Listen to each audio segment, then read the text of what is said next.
អូខេសួស្តីបងប្អូនទាំងអស់គ្នាក្នុងវីដេអូនេះខ្ញុំមានស្បែកជើងមួយគូចង់បង្ហាញអ្នកទាំងអស់គ្នាហើយនេះគឺជាស្បែកជើងដែល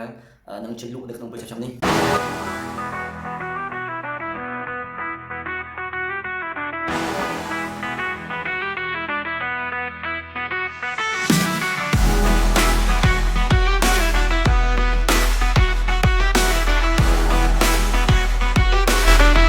ជាស្បែកជើងក្នុងខ្សែស្រឡាយ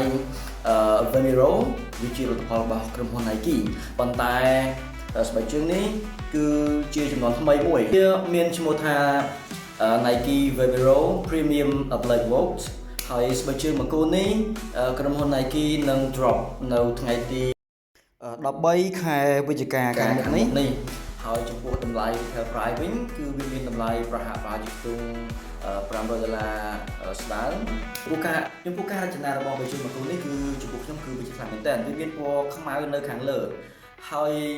នៅក្នុងកែមស្បែកជើងខាងក្រោមវិញគឺវារំលេចជាមួយនឹងពណ៌បៃតងគឺមានភ្លើងបាទពាក់សម្រាប់ខ្ញុំគឺខ្ញុំចូលចិត្តស្បែកជើងបែបនេះវាមានការរចនាបែបមើលទៅគឺទាន់សម័យមែនទែនបងប្អូនអរគុណវិញតើបងប្អូនមានចិត្តការ design របស់ Vomero Premium Black Watch ទេបើសិនជាពេញចិត្តសូម comment នៅខាងក្រោមវីដេអូមួយនេះហើយកុំភ្លេចជួយ follow page ម្នាក់ផងដើម្បីទទួលបានព័ត៌មានថ្មីអំពីស្បែកជើងដែលនឹង drop នៅក្នុងពេលខាងមុខនេះហើយយើងជួបគ្នានៅក្នុងវីដេអូក្រោយ